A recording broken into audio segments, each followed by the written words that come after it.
You're here to network for animation? This is the question I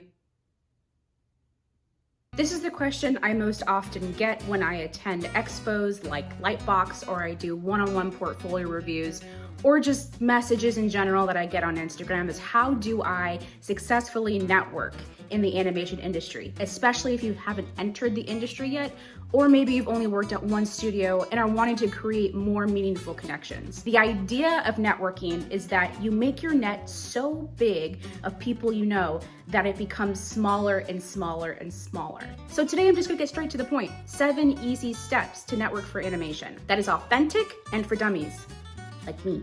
Step number 1, join groups and mentorships. Especially after the pandemic, the number of groups and online mentorships has absolutely skyrocketed, meaning that there are more opportunities than ever to hone in on your craft, whether or not you went to an art school. Utilizing these group mentorships should be your first step. In these groups, you'll find people just like yourself that you can cling onto for support. You'll also have those mentors and people who have been in the industry for a while. The way I broke into the industry was doing just this, by joining Women in Animation. If it wasn't for Women in Animation, I would have never gotten to do a story workshop circle with Mia, shout out to Mia, which would have never helped me create a piece for my portfolio, which never would have led me to get the job at Pixar. Step number 2, you've joined a group. Most likely your mentorship group or whatever group that you're a part of has Discord chats and other group chats. It's really important that you be active on these chats, especially in the beginning of your career, because this is where you are going to start making online connections, which really are the building blocks to making what is our goal, real world relationship connections. And at this stage, because you are so early in your career, there's not a lot of value that you have to offer. Sorry. The further you go into your career in the industry, the type of value that you bring will go up and up and up. And these chats, they don't have to be specifically animation related. Anything in the entertainment industry is a huge win. I'm part of a lot of short film and directing groups here in Los Angeles, and it has been really great to be able to interact with all kinds of people who want to just create some amazing stuff. Never turn your nose up to any job, big or small, that you can be a part of in these small groups. And now, you're on step number 3. This is where things get a little spicy. This is where things heat up. Now is the time to take a step outside and join some local events. It really is simple as a Google local animation or art events in my area kind of search. Personally, I like to join a lot of drink and draw events, short film festivals, gesture drawings, galleries, art shows, film premieres, and not to mention that whatever college you went to probably has a group or alumni association that you can kind of just grab onto. I recently went to an event at Fox Sports in the Fox studio, and we got to kind of walk around and see the technology that was made to make the Mandalorian, like the not green screen kind of like virtual reality room. It was one of the coolest things I've ever done. But I went to that event not knowing anybody. I just walked in there and said, I'm just here to make friends, and I met some really amazing screenwriters, producers I would have never been able to meet if I wasn't brave enough and said, you know what, I'm gonna show up and we're gonna play nice and make some friends. So now you're attending events, you are a G in terms of putting yourself out there and meeting new people. Now the time to take it one step further. I call this step follow the telephone line. At every event or hangout that you go to, there's gonna be a group of people who are really solid, who know each other really well.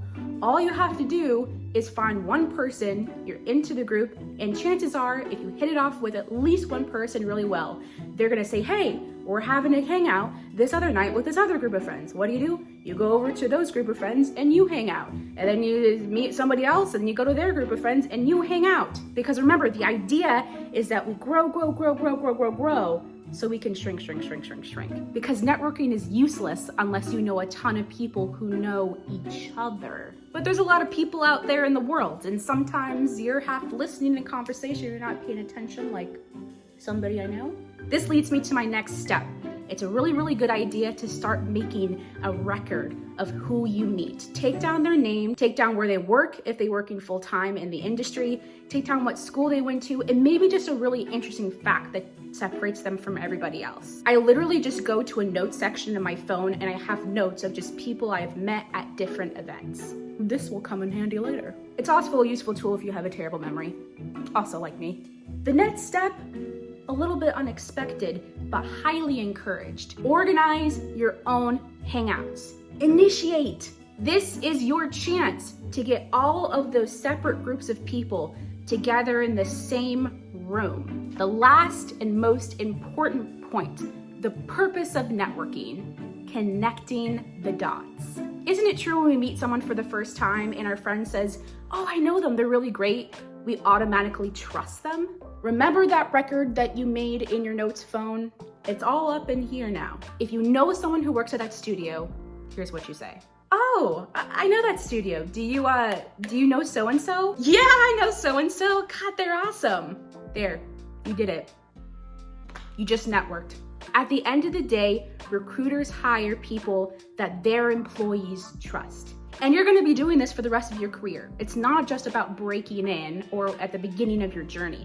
This is gonna be for the rest of whatever professional career that you're a part of. And if you're still asking yourself, what do you have to value in terms of networking? Everybody has something of value that they can give to somebody else. It's all about understanding what value you have intrinsically, not just professionally or skill-wise, but relationally. What relational value can you offer to other people when you network? For example, me personally, I consider myself sort of the mom of the group. I love hosting people. I love taking care of people. I love making people feel safe and seen. Anything I can do to make somebody feel like a weight lifted off their shoulders, that is my relational superpower. And so that is what I choose to hone in at every hangout, at every person I meet. I know that's a skill that I have and I use that to my advantage. Take some time to reflect. What kind of value do you bring? And how can you bring that into your relationships professionally? But I wanna hear from you. What kind of networking things work for you personally? Comment below any resources that you found helpful that you would like to share for the rest of the group. What kind of events do you go to? Who do you talk to? What kind of Discord chats are you a part of? What kind of mentoring groups are you a part of? I want to spread the knowledge, and that's it. Easy peasy lemon squeezy. Even though sometimes in practice it can be difficult, lemon difficult. Now, all that's left to do is go make some amazing stuff.